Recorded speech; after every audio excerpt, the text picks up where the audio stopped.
Okay, I'm here with the next guest on the OFLM podcast, which is Flint Tropics manager Michael Bridge. Mike, welcome to the podcast. Thanks, Dan. It's good to be here. Thanks for inviting me on. Yeah, obviously, I've just looked, and you have literally been playing OFLM 2 years to the day. Yeah, it feels longer than that, to be honest. But yeah, I've enjoyed every minute of it. Yeah, and you're not doing too bad actually. Well, you kind of you tell us a little bit about your history within sort of playing these sort of online manager games. Well, I don't know if you know Rob Green. I think he's played this before and then ended up stopping abruptly. But he had his own version of the game called ESL. So I played that for a few years. I knew Rob through playing 11 side with him, so he set up this game and asked me if I wanted to play. So I wasn't too sure about playing this version of the game, but I took to it straight away really. Yeah, you took over a team with quite a lot of history within OFLM, Flint Tropics, but before it was called Goalpost FC. And they've actually been, I've been looking here, they've been in every single division in OFLM. Yeah, I had a few options to take when I was trying to decide for a team. I was going to choose either Auckland United, I think, is that one? Yeah, that's one, yeah. Or Goalpost at the time. I think Auckland were in a higher division and they seem to have just older players, so I decided to go for Goalpost at the time, and I think they were just below the playoffs at the time. I didn't really want to go up straight away. No. I wanted to take the team, get used to it, get used to the differences between ESL and this game. So I decided to take Goalpost and not lose on purpose. That's frowned upon, wrong. I decided to sort of play around with formations to see how different it was from ESL. Because although it's the sort of same engine, it is quite different, to be honest. Yeah, yeah, it was, well, it's been around for quite a long time, OFLM, hasn't it? And, in comparison to some of the other ones out there, I'm sure that I mean, I haven't really played at great length any of the other ones out there, so I couldn't really comment. But certainly, it does take some getting used to from a new manager's point of view. But you took over Goalposts in January 2013, and you actually inherit. What sort of squad did you inherit there? It was quite a good one. It had players like Aaron Smith. I think that is one of the players that's. I think it's either got the most appearances or the most goals. Yeah, So they were. I think most of them were low 30 rated, to be honest. yeah, But they were all slightly over the age of 30. yeah, So if I was going to get any money out of them and be able to rebuild, I would have had to sort of start selling them off as soon as possible, really. yeah. I think my first sort of 10 to 12 games, I think I was undefeated, to be honest. And then from there, that's when I started experimenting with formations and things. And I think I just missed out on the playoffs. Mm. And then that was when the sort of the culling of the squad started, really. Season 16, around that sort of time, position seventh.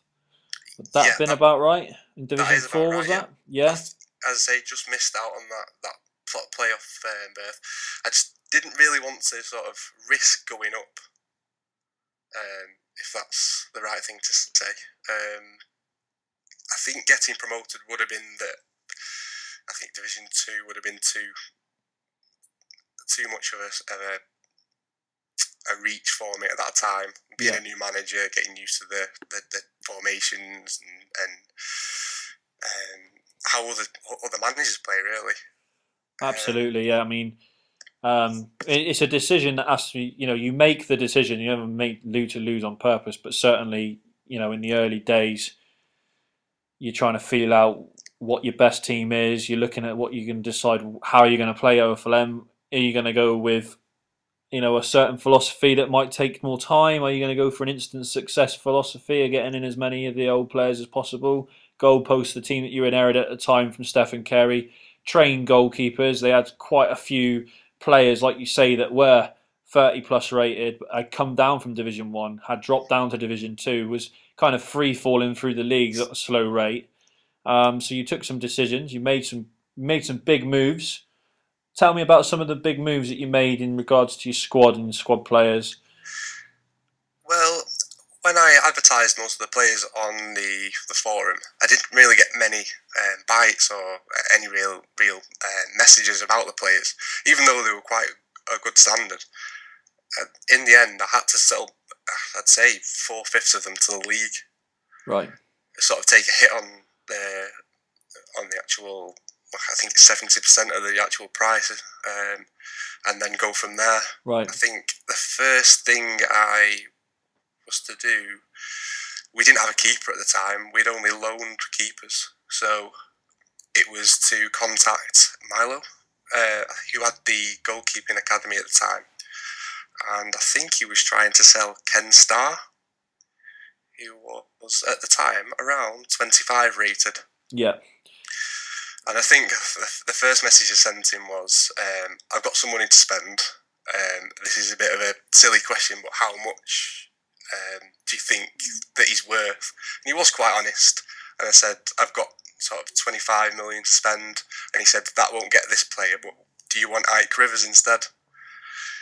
I thought, if I'm training keepers, I'm going to play him all the time and see how far I can get him up in the next 2, 3, 4 seasons. If we can get him around 30 rated, then I'll be laughing, really. And that's what I did. I think I bought him for 25 million and never looked back from there, really. That's right. You've got with particular Ike Rivers. Now looking at him, 22-year-old, 29 rated, pushing on for the next level. He's starting to get into that top bracket of the goalkeepers within the game of OFLM. We know how important goalkeepers are. You only need one position, obviously, for a goalkeeper, but seems to be many people training them. On that note, Ike Rivers, you've kind of floated around the idea of selling him in the past, promoted him on the forum a little bit. Have you now sort of stuck with your guns to kind of keep him? Is he going to be here for the foreseeable future, do you think? Definitely. As you say, I've offered him out a few times. I've never really received an offer that you sort of snatched the hand off, really. I think we've had a few sort of personal messages back and forth regarding Ike, and it's never really come to fruition, really, has it? Really? No, it didn't. No, and I think the thing is, as well, with goalkeepers, they are very important, and sometimes it's worth sticking to your guns. And he was trying to feel it out a little bit to see what the situation was with Ike Rivers. Obviously, now that he's 22 and 29 rated, he wasn't actually at that sort of stage. You had other goalkeepers at that time as well. You were training, and he has accelerated like from being played as well. And that was at a time when we were looking to try and bring through another goalkeeper underneath Timmy Schwitzer. But it kind of became obvious that you wanted to. We couldn't quite get a deal done there, and it was good for you to keep him. To be fair, I mean, looking at your team now with him in goal, that's a good solid base to be building from. And obviously, from speaking from experience with having an issue with Timmy Schwitzer in goal and having everyone chase him back when goalkeepers weren't like they are now, being farmed at a rate of knots by other clubs. It sometimes is worth sticking to your guns in that regard. Yeah.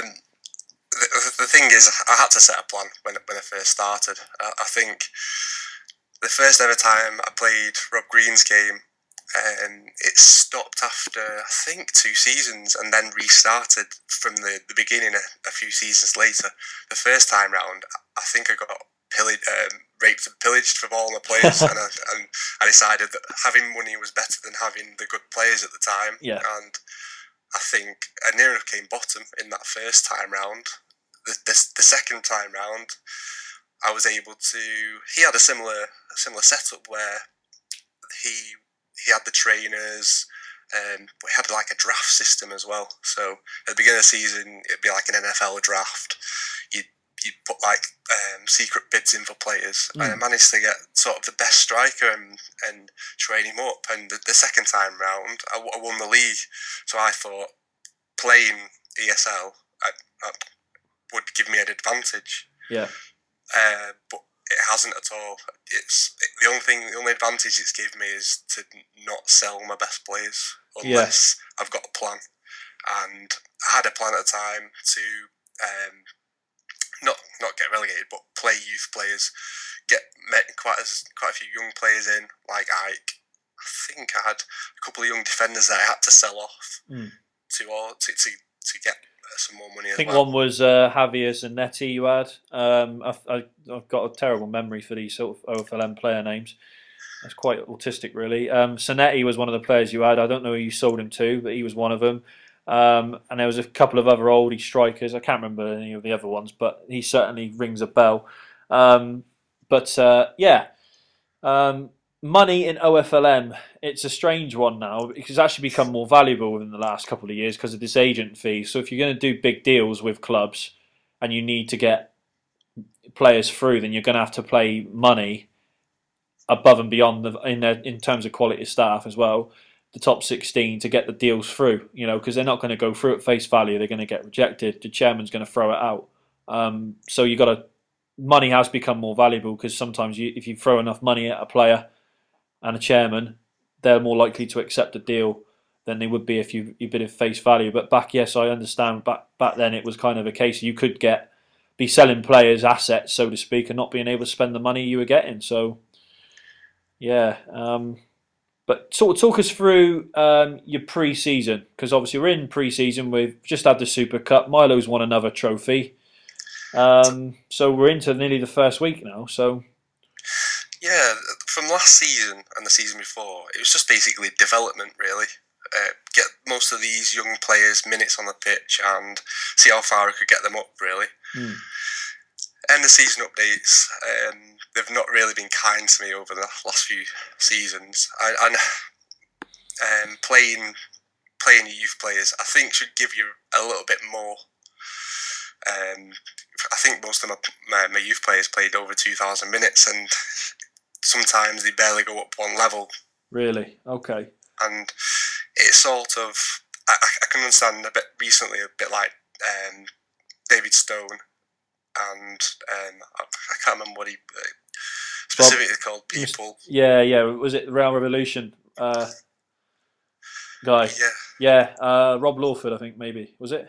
I think David Stone was first, wasn't he? Dave, yeah. He's a strange guy. He was saying about people they'd rather improve other teams than their own, and he's not being sort of given any credit for playing his youth players. But basically, if you're going to try and draw every game, you're going to have a problem, I think. Yeah, I mean, it's a difficult one because Division 4 gains are relatively small from the games, and playing your youth players is a great stage for them to play. But they've got to play a hell of a lot of minutes. They're not going to get massive training gains unless they're being trained.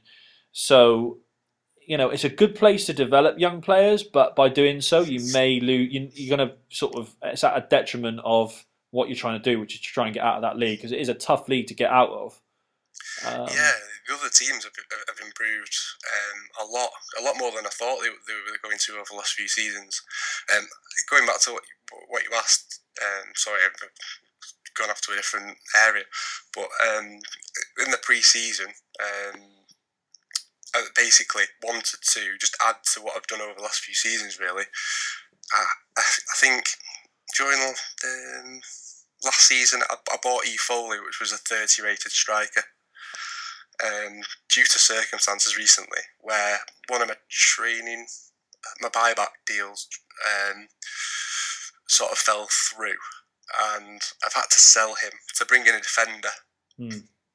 Sort of add to the defence, so I don't really concede, and then bring my buyback deal from Leicester Lightning back, Briginho.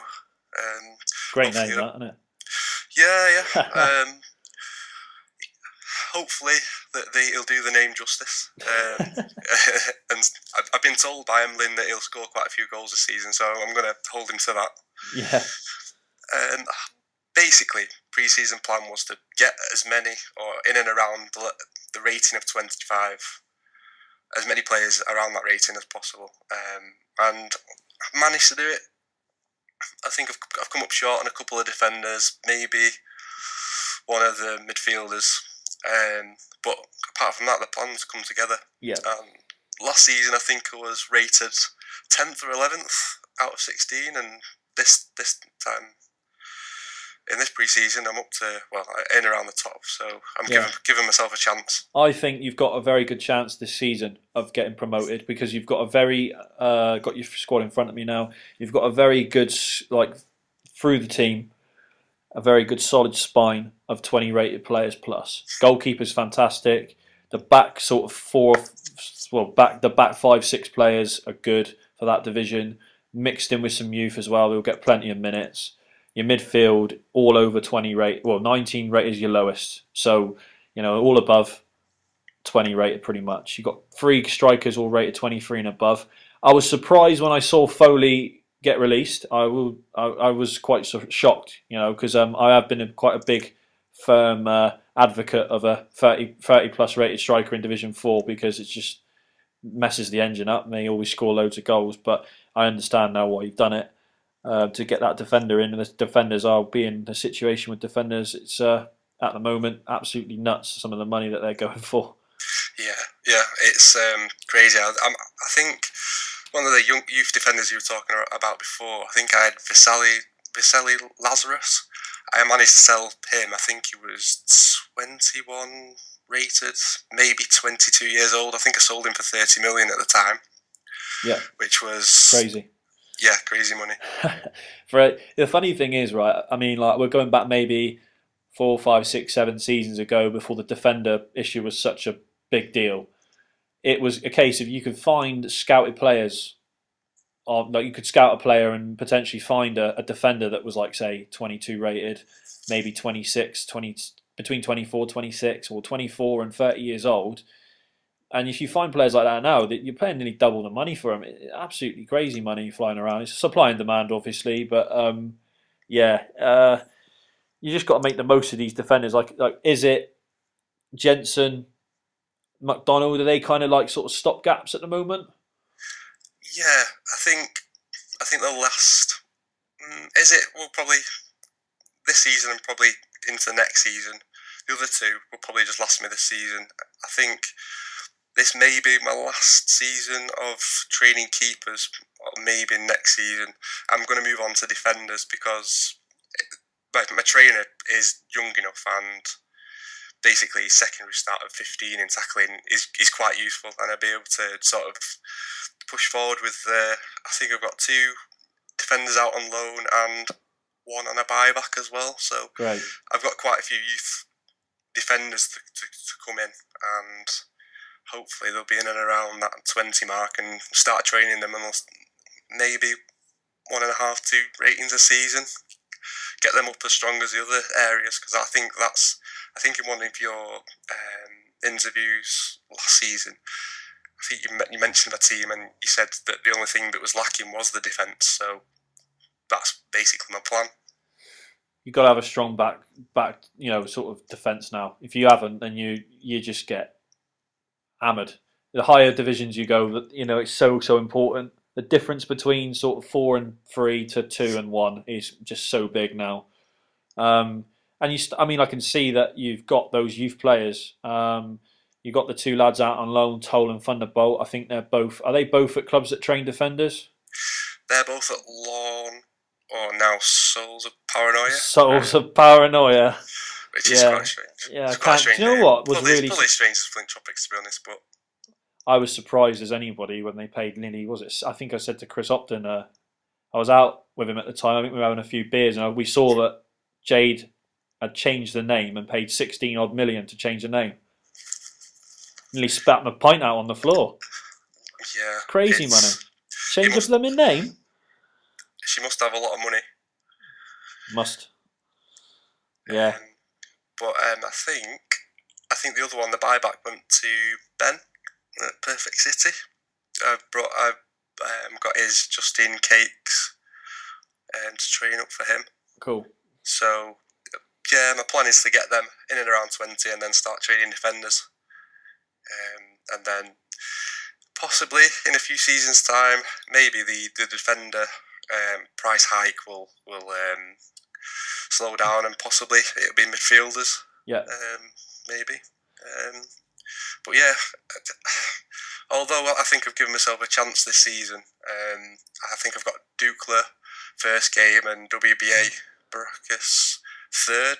So in the first 3 games, I've got probably the teams that are in and around me stats wise. So it'd be difficult. If I can get points out of those, then it'll give me a bit of a platform.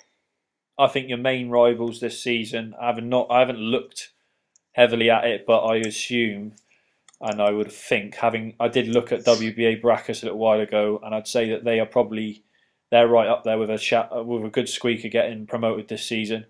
With Luke's team, I think he's got a good shout. This time round. I thought that he might do it last season actually, just missed out on playoffs and stuff. So. Seven Sisters actually surprised me a little bit with Gary Reid, I think it is there. Done actually a really good job actually getting them out of that league. With the runaway winners, I think it was actually a really close league, wasn't it? That one, yeah, it was a close one. Yeah, I mean, I think there were quite a few teams that had a well balanced squad, and I think Itty Bitty were. One of my favourites to go up, and I'm glad Rob actually managed to go up. A nice guy. Yeah, I like Rob. He's a very good manager actually. He goes about his business quite well, and with his teams and that, he puts them together really well as well. So got some good links in that, and used his contacts well. Got out, hopefully he can stay in that league now. It's just got to kick on. That's going to be a hard league. That's Division 3. Yeah. As you say, he's done well with his contacts. He's got some more good loans in, and good luck to him. Yeah. Like last season, I think helping Joe Foley was to my detriment. I think he went on like an unbeaten run, didn't he? And he nearly got Dukla up. And to be fair, they were probably the best team last season. I don't think and the season updates have been too kind to them due to the rage of the players, but it was quite a surprise that he left, to be honest. Well, straight after the playoff final, just resigned. Yeah, I think did he miss his submitting his team, and then sackable offence. I think he put on the forum something like that, and then he just resigned. just up shop and went. I've actually seen him log on a few times since, but he's not really said anything. He's probably just having a look at all the banter that's going on in the forum. Well, I think he should come back. I'm a bit disappointed, really, because like you said, he managed to get that team with the players that they had. He managed to get them nearly to the cusp of getting promoted. Missed out by one game, and then kind of just decided that he'd had enough of playing with Dukla. But I mean, to stay involved in OFLM and maybe take on another responsibility would have been good. But oh well, what can you do? Get used to it again, and then, as you say, move on to another team. Hopefully it will come back. As with the others, really, sort of David Stone. He brought a bit of a light entertainment, didn't he? He was good. David Stone was, he added something. I think he just got really upset about the whole, the OFLM kind of working with managers all being on the same page of each other, all that sort of stuff. As Luke Richards says, the Tories of OFLM, which is always quite funny. Find that hilarious. Good laugh. But yeah, that sort of thing is something that I don't think he was very happy with. Maybe some of his game. Well, I don't think he was there till the end of the season. I think he just got fed up and maybe he was trying to do a deal and it didn't come off. Not really sure, to be honest. But yeah, I liked his funny videos and that. I think they might have upset a few people, but I thought they were done in good jest. Like, yeah, they were a bit different. Probably not my cup of tea, but as I say, different and brings another dimension to it, really, doesn't it? Yeah. Well, you've got to. This game's been so, it's been OFLM and it's just been the green screen and now trying to add a little bit of dynamism with these sort of things is good. Trying to get an idea of the people behind the actual games and what makes them tick and things is just giving people a little bit more of an in-depth look at things. And yeah, so moving on, predictions for this season then. You've already kind of talked about yourself, where you Yeah, think you're going to I finish. think no lower than the playoffs. I Yeah. think with the team I've got, I think there's no excuses really. I think even though probably not 100% with the tactics and how they um, compared to the previous games I've played, how they sort of compare. I think I won the league using European.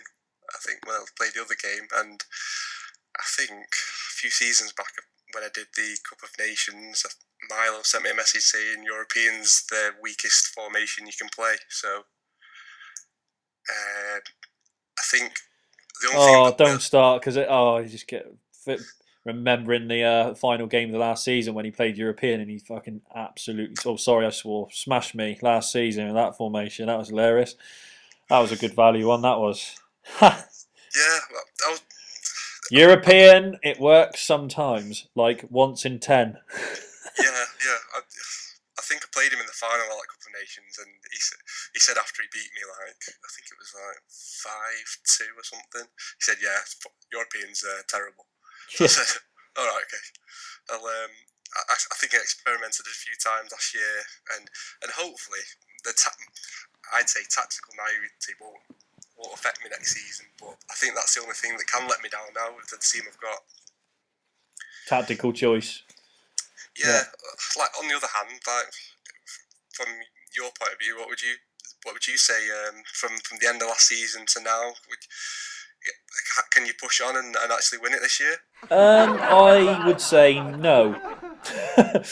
And the only reason why I say no is because we're short of a defender. One defender short of being a very good team. What we've done is we've actually just. I was speaking to Kerry about this the other day. We've taken a hit. We've decided to sell Richard Quinn. He was a 35-year-old, 34 rated defender.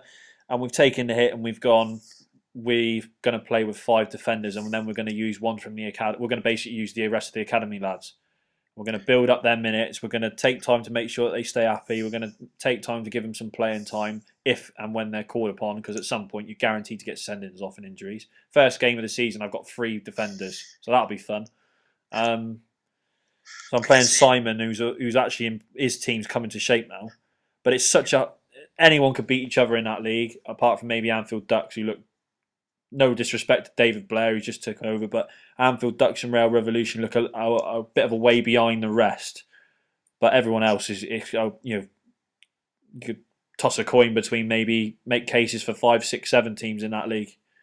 But I mean, I say no straight off. If we're up there in the last few weeks, hopefully, then we can give it a good fist. Yeah, definitely. As you say, it's better to edge on the safer side of caution, isn't it? But you have got a good team there. It was surprising to see you up there near the end of the season, but I was surprised because we lost too many games. I thought we'd lost too many games to get up there, and Incredibles. Rich kind of threw it away a little bit because he didn't submit a few times. Milo just had a bit of a run of results where he got a few draws and a couple of defeats, and we were just kind of chipping away, and got ourselves right back up there. And then the last week of this, or week before, we beat Stratton, and there was all that controversy about the Godfather playing a weakened team, and it was a bit hilarious, really. There was all sorts of things being said. It was quite funny. It come down to the last game of the season, in which if you looked at it on paper at the start of the season, you go, right, I'm going to play Milo last game of the season for the championship or whatever. You would have took it, but playing him away from home, having a man sent off early doors, and getting a good hiding was probably one of the things I didn't really want to happen. But oh well, it's one of them things you live and learn from. He deserved it, really. To be fair, he you can't go for a season, lose 7 games, and expect to win the league. I don't think. Yeah. Did you play counter attack in that final game? I think so. Yeah, I think I started with that. There was a few stipulations, but really, what I should have done is just called him out AVA from the start of the week and just gone from there. But kind of took the conservative approach and thought I could shut up shop. which was a bit silly, really. Um, but there's a few ways he could have done it, but at the end of the day, on paper, he was at home and he had the advantage with his team he had, and yeah, he did it. He got the result he needed. His tactics were better than mine, and he got it spot on. And he took a very big gamble, thinking I was going to play D or C to try and hang on for something. I could have thrown a spanner in the works. At the last minute, I thought I was going to play A here. I'm gonna throw the kitchen sink at you and play something silly that you won't be expecting, and then I went and did that. So yeah, I played right into his hands. But oh well. Enough about that. I can tell you can tell it's still ingrained in my head, can't you? Milo will be loving this when he listens to it. Hi, Milo. Yeah, so moving on. We're talking about some of the other divisions. Some of the other managers that you deal with on a in OFLM, some of the managers that you kind of look at their team and go, "Oh, they're doing the right sort of thing." So tell me about some of those guys that you've been impressed with on the game. And well, let's have a look. Well, I know Simon Hallow's out of the game as well.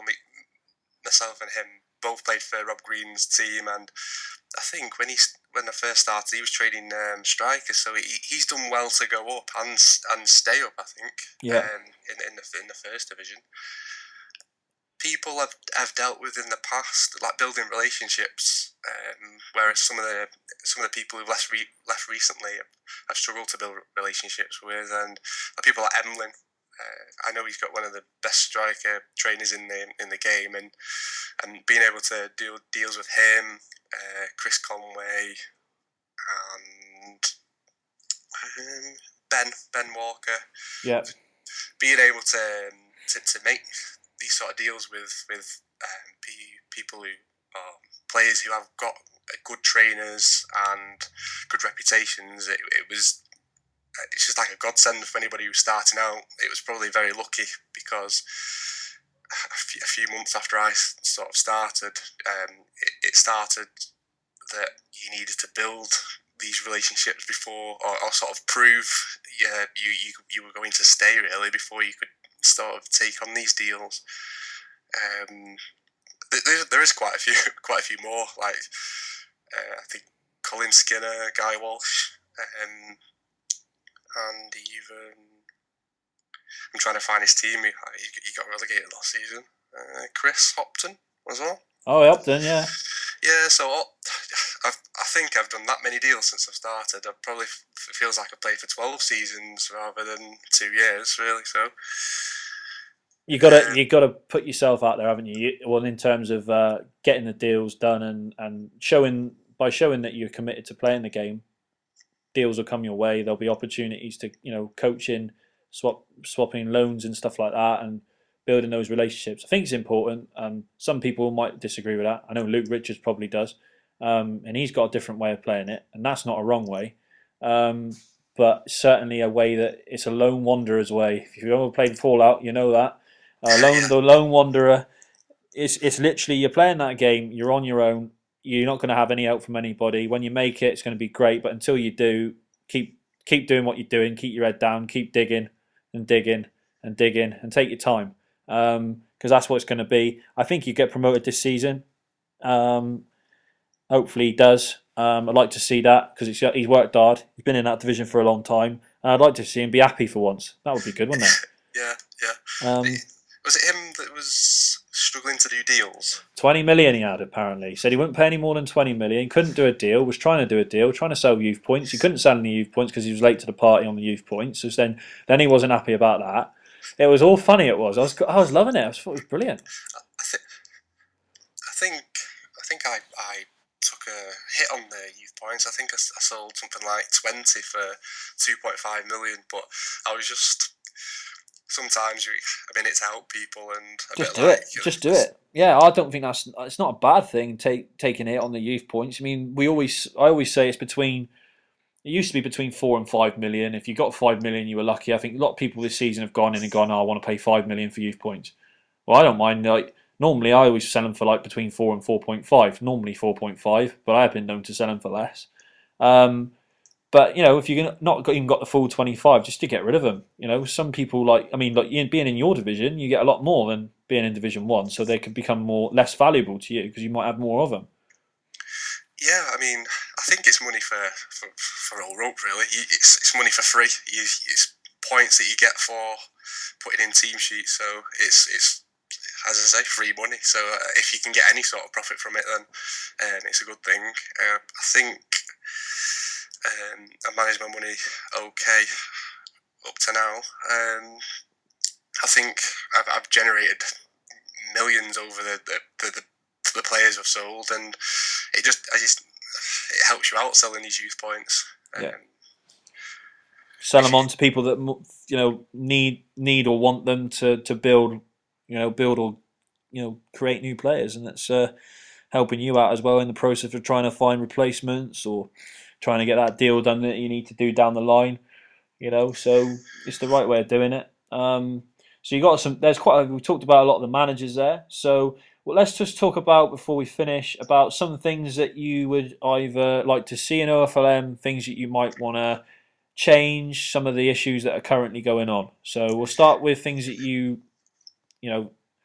they might want to change, or something we could add to the game to make it better. I think, as other managers have said, I think I'd say 99% of the game is perfect. Yeah. It is what it is, isn't it? Really, you just get your head down, and work at it, and enjoy it. Really, the thing I would change is just giving a little bit of an advantage to the people who play their own youth players. I think I've played a lot of young players, and it's possibly the reason why I got relegated from Division 3 was all those youth players were not strong enough at the time, and if it was just a bit more of a boost, a bit more advantage to that would be the only change I would make. As I say, everything else is fine. Like people recently saying it's gone stagnant.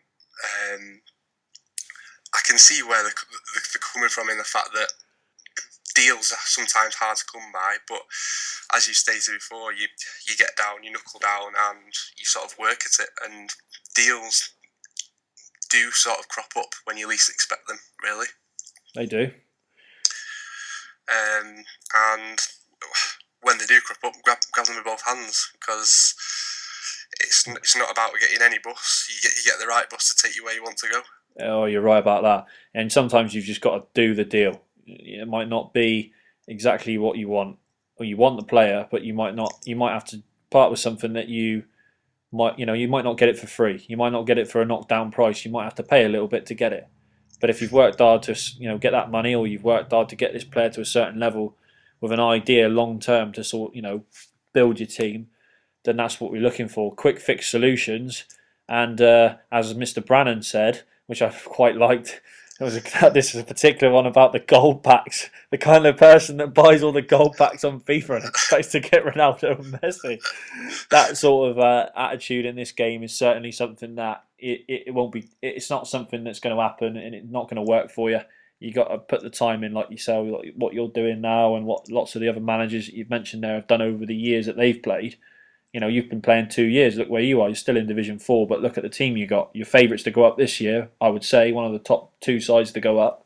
And then when you go up to the next league, it's about trying to stay in that league as well, isn't it? Yeah, definitely. I think when you said sometimes you've got to sacrifice for the long term, it's exactly what happened with E. Foley, really. Selling him to the league was possibly not... I possibly could have waited... but I knew that Brigino would not have played if he was in the squad, and I've got 9 million to spend still. So a Division 4 team that's got 9 million to spend, and I'm pretty much set for the season is a good place to be in, really. So you've basically told everyone you got 9 million to spend. So if any managers are listening and want £9 million, then they know to come to you for it. So. It's probably not a lot compared to the big fishes in Division 1, but well, some of the big fishes in Division 1 have got some very big cash hoards, I'm sure. But yeah, we'll wait. We'll wait and see how much money is in those hordes when they start buying more players amongst themselves, as the Tories of OFLM, as Luke Richards loves to say. I love saying that. It's brilliant. It makes me laugh every time I see on the forum about it. Oh, it's quality. But right, so Mike, I haven't got an 80 Burt quiz. Um, Thanks for coming on the OFLM podcast and speaking. It's been 40 minutes. That was quick, wasn't it? Yeah, I didn't think we'd get this much in. I was quite worried when I was trying to listen to Mike Bernard's before, and I think he did an hour and 3 minutes. So. Oh, Mike, but me and Mike Bernard could talk about OFLM for days. Mike Bernard's a good egg. I like Mike. Would you say you're both in the nice guy brigade, though? Oh well, yeah, definitely. I'm leading it, mate. I'm the one banging the drum and in the bells, mate. Definitely, without a doubt. Singing, oh, I can't sing, but I'll definitely be banging a few drums. Mike can drive the brigade car. Why not? Or the lorry. What is it? Truck? Yeah, that'll do. Truck. You need to drive the truck. Who's gonna have the megaphone? Chris Conway have megaphone. Okay. He loves it. He'll have a megaphone so that he can annoy the shit out of as many managers as possible until they beg to his demands. And give all the midfielder trainers to him. Well, me and Chris would work together. Used to work together, and it was back in the day when he didn't have the team he had now. He used to continuously badger me about Timmy Schwitzer on a daily basis, and just kept offering me players and players. He was trying to break me down over a period of time. It's a tactic that's worked with many managers over the years. But yeah. Oh, there we go. Brilliant. No, thank you very much for having me. No worries. All right, cool.